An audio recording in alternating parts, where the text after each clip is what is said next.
Buenos dias a todos. Going to try the first of these videos out and about on the bike today. I found that there's a local car show just a couple of miles away, so I'm going to try on the camera with the mic and just see how well it all turns out, because I've never really tried it before, so we'll see you on the other side. So just leaving Santa de Roda, which is Roda village. The little village where I live.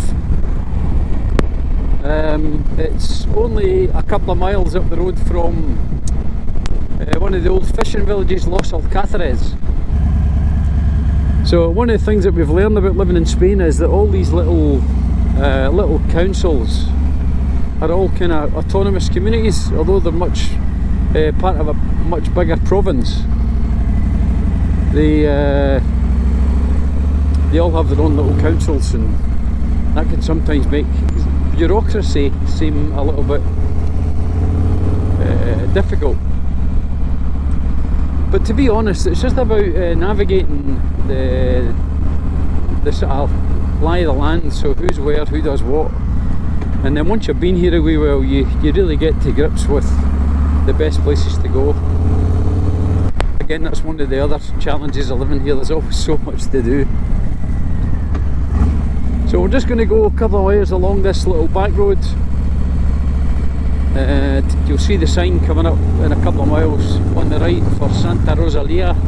So just on the right here is the little road to Santa Rosalia, so we'll cut up here and have a look. So there's already quite a lot of cars parked around, and this is just people coming to visit the car show. So I'm going to try and just squeeze in on the bike as far up as I possibly can before somebody stops me. Ahí. Muy bien, gracias.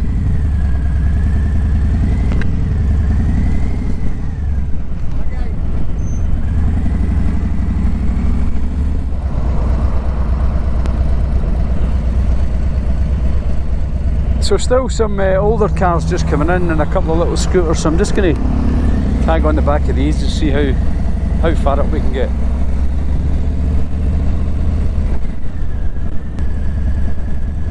Now there's actually quite a strong wind blowing today,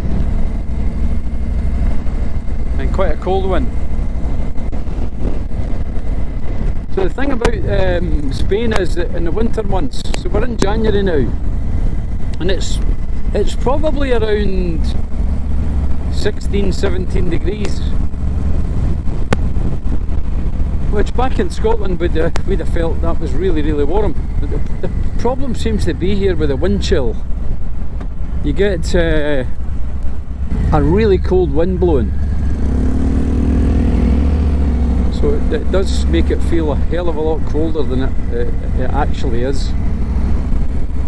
Yeah, so there's a decent turnout at the car show here, so I'm just going to find somewhere to dump the bike, somewhere safe, on a bit of a hard standing, because I don't want to come back and find it on its side. Now it is surprising just how popular these historic car and bike shows are. You know, we seem to have a really big following of people who like to come and see these things, which is great, because all the evidence at the beginning would suggest that it's really difficult to sort of run a classic car or a classic bike here, but all the evidence I've seen is that it's really well supported and really popular. So we'll grab some of the cars and bikes in this show and let you have a wee look. So here we are, just coming into the main entrance. You see a couple of nice old Seat police cars. So the one thing I can guarantee is you're going to see a wide range of different kinds of vehicles through motorcycles, cars, vans, trucks, So this big galaxy appears at quite a lot of the shows.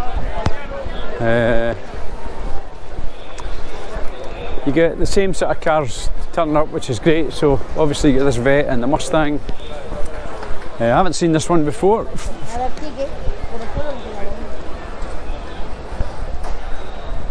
So quite a few Yank cars around here.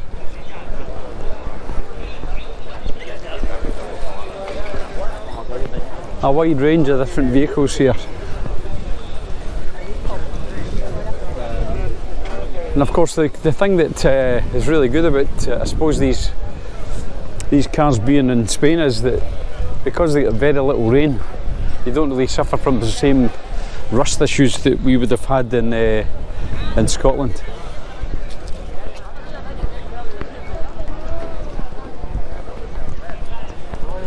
So there's those couple of little scooters.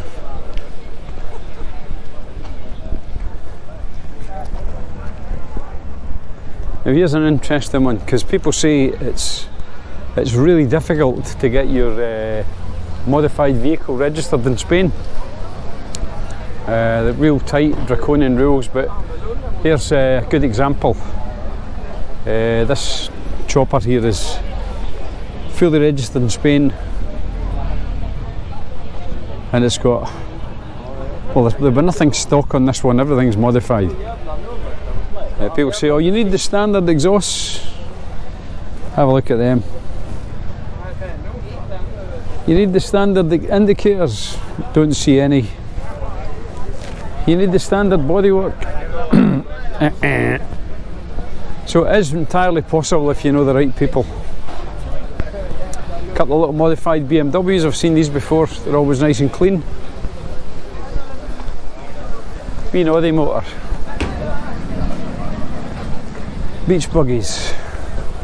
Plenty bikes. Some kind of weird Ferrari badged thing. Testarossa looking thing, so I don't know what the hell that is.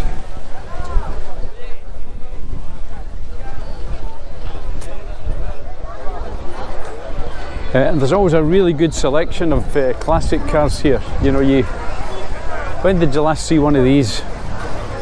An Alpine Renault. And I've seen two of these whilst I lived in Spain.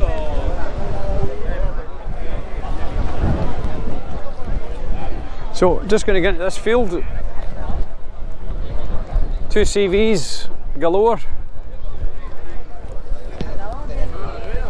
So they're always Peugeots, plenty of Citroens as you would expect. And these big old Peugeots that look like the old Morris Oxfords and Austin Cambridge and stuff like that kicked about in the 60s. So some more little Peugeots, little 205s. Even more Citroens.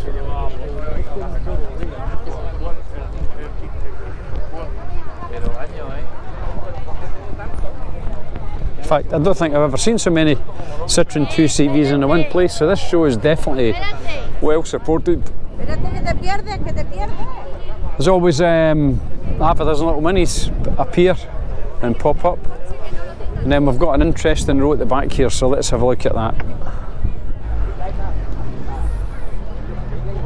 Nice Opel Vectra GT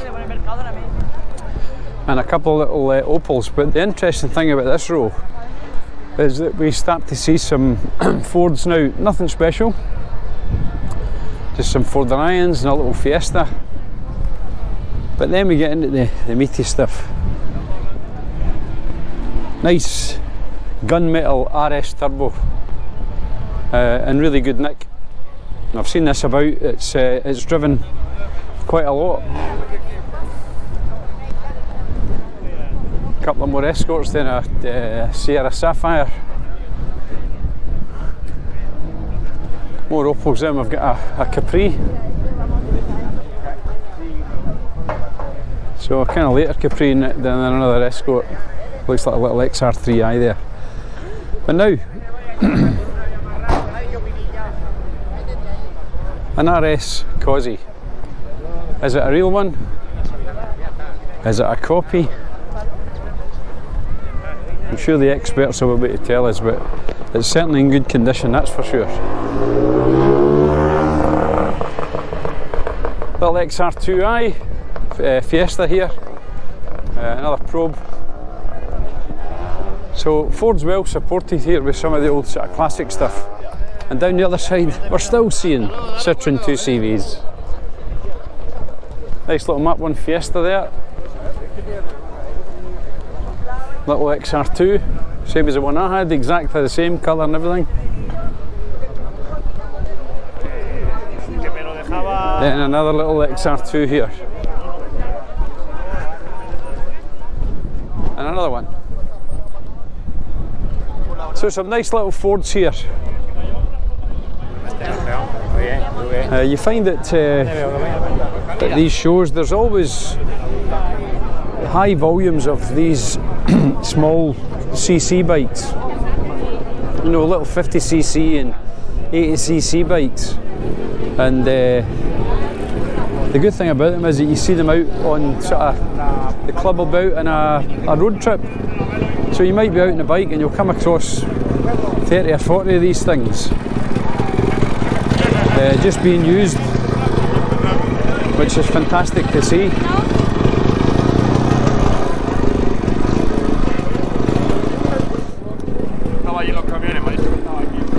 Little Ducati 500 Desmo there, two of them in fact. And here's a good example of the type of bike I was telling you about. Little old Ducati, you know, tiny engine, probably an 80cc or something. Well restored and being used a lot.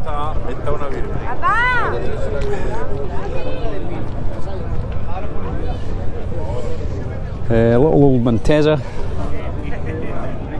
And then I've seen a couple of these kicking about, Moto Guzzi Hispania. I don't know if they were built under license in Spain for Moto Guzzi, I don't know.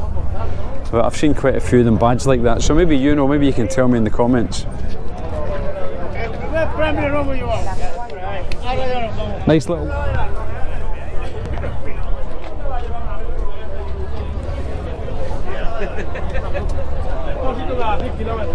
little Vespa there, and then at the back you'll see a whole row of these little step-through mopeds with pedals on them, probably all 50cc. When I first started riding motorcycles in the 1970s, at 16 years old you could get yourself a moped. And of course the motorcycle manufacturers were quite astute, because they brought out a heap of these little 50cc mopeds that looked like motorcycles. So, you know, things like the Suzuki, I think it was a TS50, and then you had the Honda SS50, which was a 4-stroke and not the one to have. You had Fantic mopeds, and the most famous and the one that everyone wanted was a Yamaha Fizzy FS1E, because they had pedals, and effectively because they had pedals they could get round the moped law. Now, I never ever had one, I just waited until I was 17 to buy a motorcycle, but a few people I know had bought one to get themselves onto two wheels proper and be a motorcyclist at 16. So I knew a few guys that had them, and they did have tremendous fun, I've got to say. Just not for me.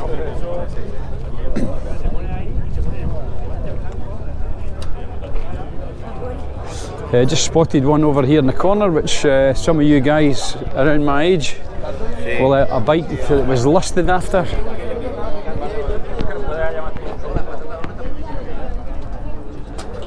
Fireblade, but only the 400 version, so not the 900. I remember a mate of mine got one of the first Urban Tiger Fireblades. What a machine that was!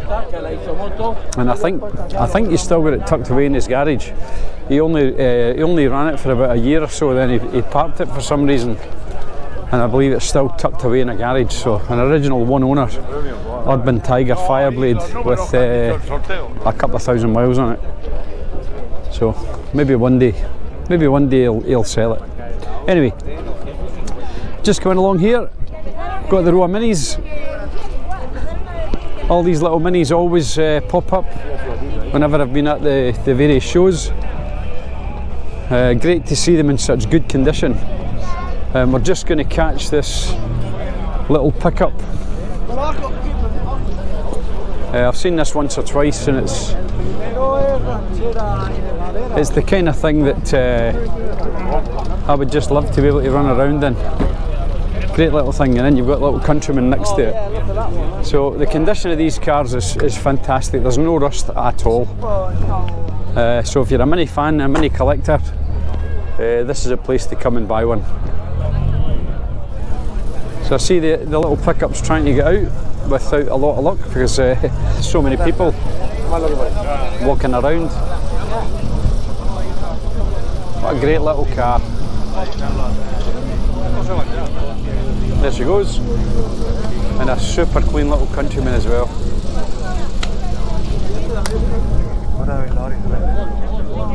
So we'll just take a wander down this side, see what we can see here. This is a bit of a mishmash of Jaguars and Mercedes and Volvos and things like that, but the fact that people are bringing them out to show them is fantastic. Now, you've got to remember, folks, it's the 12th of January. Back in Scotland, anything I had bike or car wise was usually well tucked away for the winter, just because the weather's so bloody bad and the roads are covered in salt. It just wasn't worthwhile taking it out, because trying to keep it clean was impossible.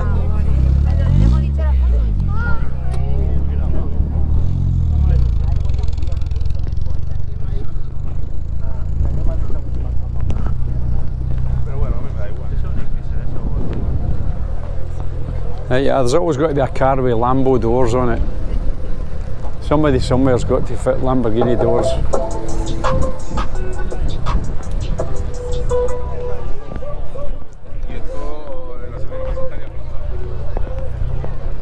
So I don't know what else is down here. This looks to be the field where you just dump everything else.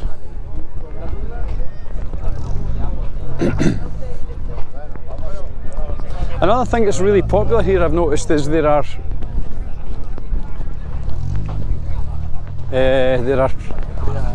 really high numbers of old Mercedes here. Mercedes is a popular old car in Spain. There seems to be loads of them. You'll see them just driving around rather than just at shows like this. So Mercedes in the past have obviously done something right. So that's pretty much this field. Let's have a look and see what we can see over at the other side. Just so come over to the other field now, and fancy a Seat 500? Well, take your pick. When I first started driving, 17, 18 years old, I used to know every car off by heart. And it was, when I think about it now, it was, you were actually walking around in a living museum, but we just didn't realise it at the time. Most of these cars that were 10 a penny back then are quite rare now, and they're worth a few quid. So this is both sides, all Seat. And as I said at the beginning when I first came down this row, have you ever seen so many? Look.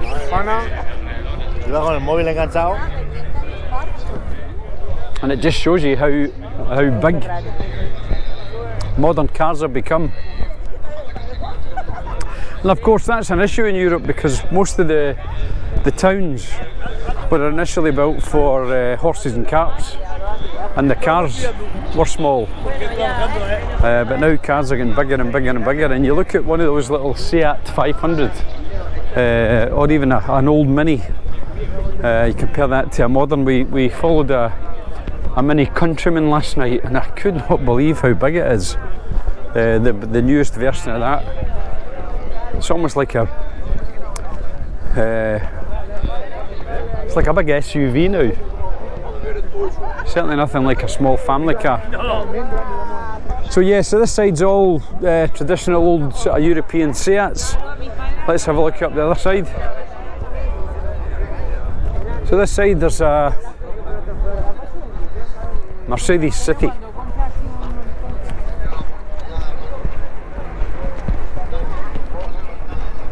I think virtually every car on this, certainly this side of the field, the centre part, is a Mercedes.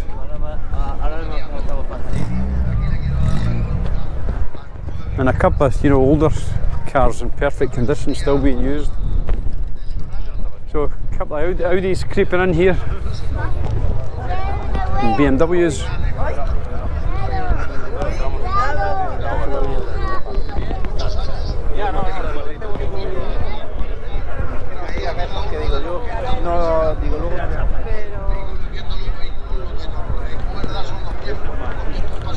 So lots and lots of cars, which technically probably aren't classics, but the fact that they're still around from the 70s and 80s, and a lot of these cars obviously from the 60s, is great. But a lot of these sort of more modern cars, will they become classics? Have they had their day? Are they ever going to have the same following that people of my era had with the old Fords and Vauxhalls and Avenger Tigers and Talbot Sunbeams, Lotus Sunbeams, these kind of stuff that were real collectors' cars? Are they going to be the same as that? I don't know. So another beach buggy here, a couple of Carman gears. These are nice cars. And again, no rust, so they're in excellent condition.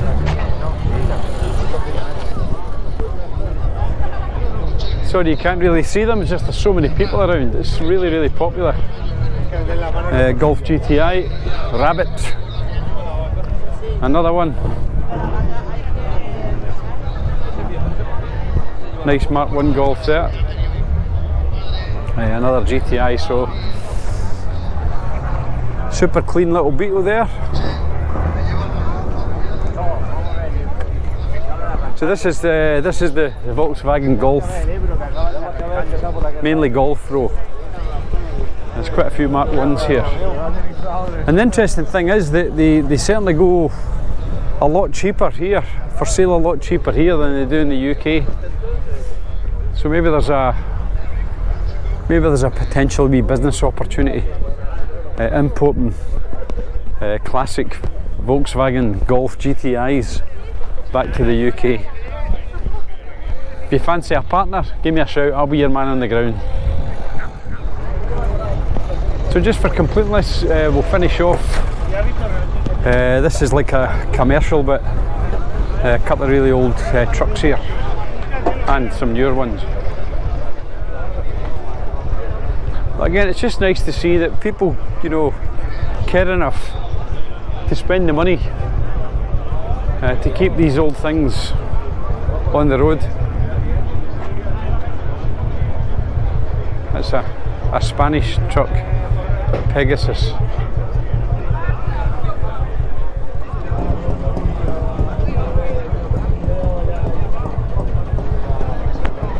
Because it's, I remember whenever I built cars, restored a couple of cars and built a couple of hot rods over the years.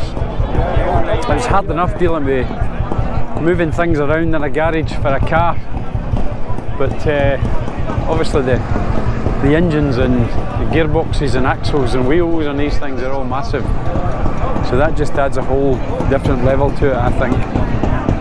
So yeah, I take my hat off to you if you're one of these people that's done that in the past. Good for you, long may it continue. Sorry about the noise of the little farm machine there. Obviously try to sell it. So we've got some farm equipment here, some tractors.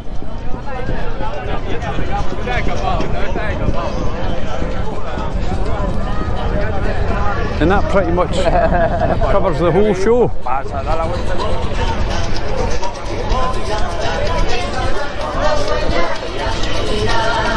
And just some jeeps here at the end.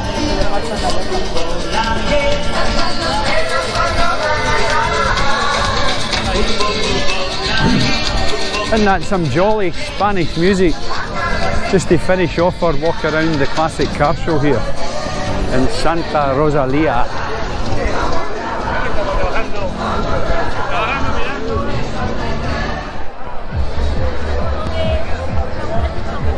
So that's it.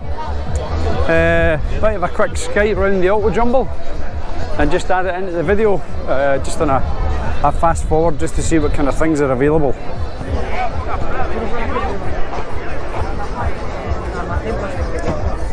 So this stall's selling light units, chrome trim, carburetors, noddy dogs, Swed noddy dogs.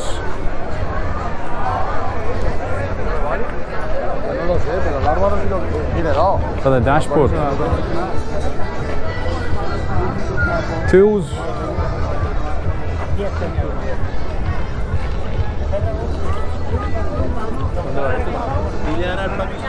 And these are always stalls selling model cars, they're always really popular.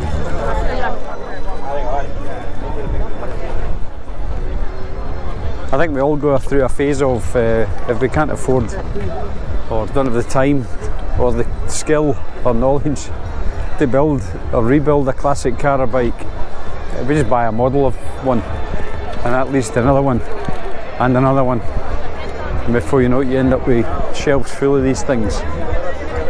But hope you enjoyed a wee walk around the show, and there'll be stacks of shows this year. There's a classic car show every week. Every Sunday there's a classic car show within an hour of where I live, 4 different locations, so I'll be popping in and out of those as well, and we'll grab some footage of that, and I hope you like it.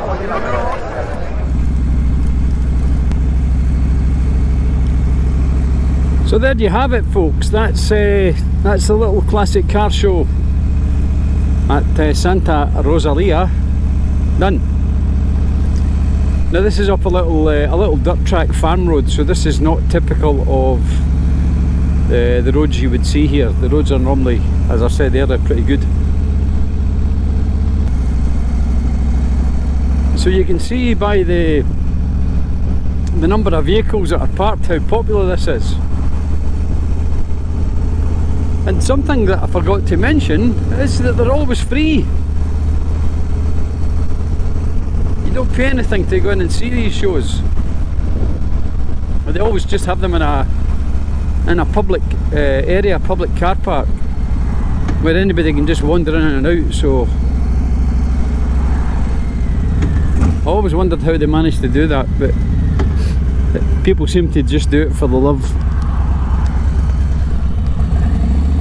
of the cars and love of the bikes.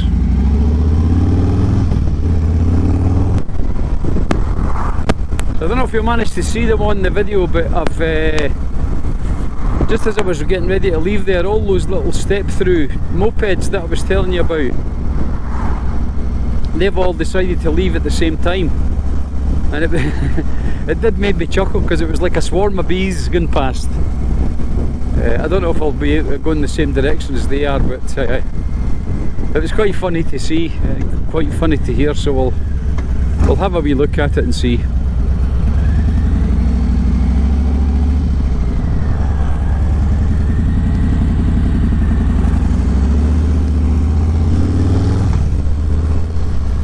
So you can see I'm already riding like the Spanish. There seems to be, the rules on roundabouts are that you just pretty much go where you want, when you want. You're supposed to stay in the, technically as you're approaching the roundabout, the lane on your right, all the way around the roundabout until your exit lane, which just defies all logic for anywhere else in the world. And what you get is people driving some interesting routes round the roundabouts, taking some interesting entry and exit lanes. and it really is every man for himself. There's quite a lot of traffic about here as well today, because one of the big Sunday markets is on just up the road. You'll have seen quite a lot of cars around there.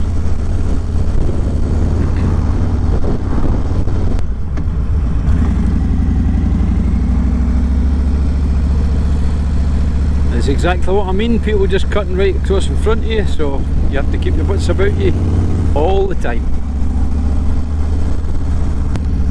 So we're just coming back down into Los Alcázares, and we'll be just going along the main road, heading back up to Roda village.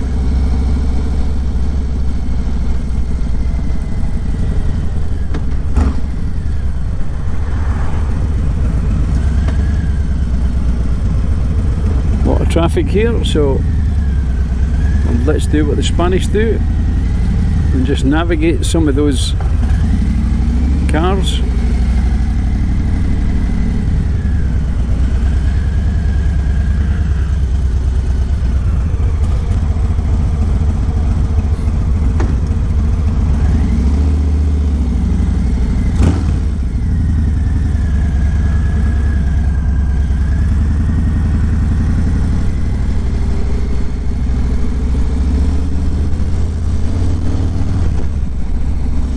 So yeah, this is Los Alcázares.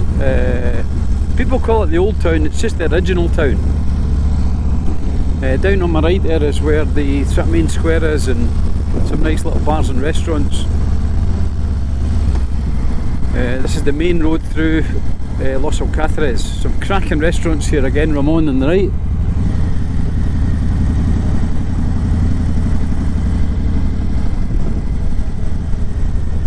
That little bar there, G&G Cocktail Family Bar, we've had a couple of nice nights in there, that's good. The restaurant on my left, La Casa de Papel, is reputedly one of the best fish restaurants in Los Alcázares. We haven't been yet, but I have it on good authority from friends.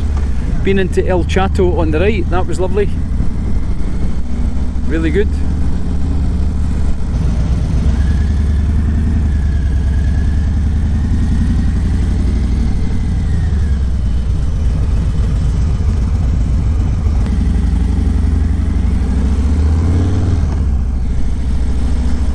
So obviously with it being Sunday, quite a lot of places are closed,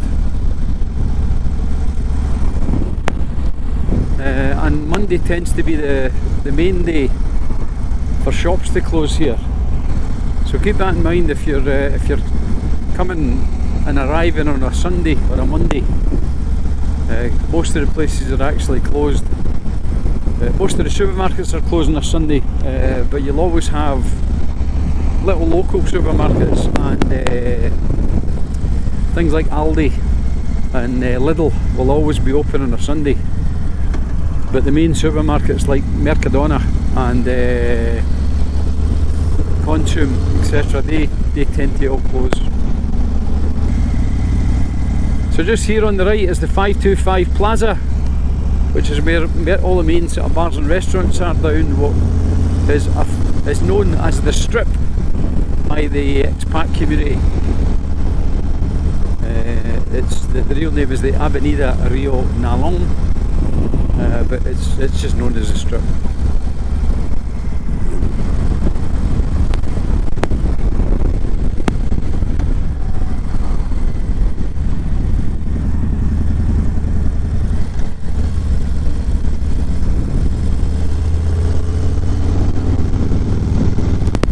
So this is Roda village.